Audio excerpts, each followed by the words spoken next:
973 দিন ধরে প্রতিদিন এই জামাটা গায়ে দিয়ে কাজে যাই।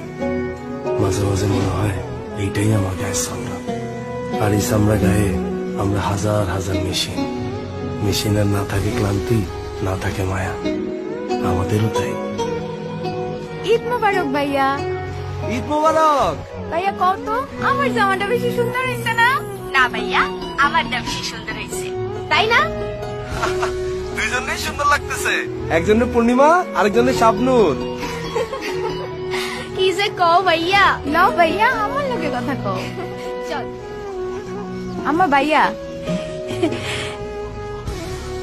তোর পাঠানো টাকা দিয়াই ওরা কাপড় চোপড় কিনা আলমারি বোঝাই করে ফেলতেছে। তো কি হইছে আম্মা, দরকার হলে আলমারি আরেকটা কিনা দিব। 3 ভাই বোন মিলা সারাদিন নতুন নতুন জামা কাপড় পরে ঘুরুম। আসতেছি।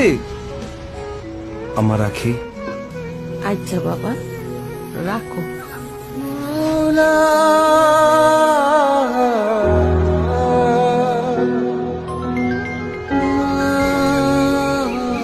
বাজান, ধান কাটার লেগে মজুরা তো অনেক টাকা চায়। তুই চিন্তা করিস না, আমি আস্তে আস্তে সব করে ভালো। আব্বা তোমার না মানা করছে এই গরমে খেতে যেতে না, তুমি মজুর ডাকো, টাকা আমি দিয়ে দিই। আচ্ছা বাজান, কাতারে কি অনেক গরম? দুধ কে কইছে? আমরা গ্রামের গরমের কাছে এই গরম কিছুই না।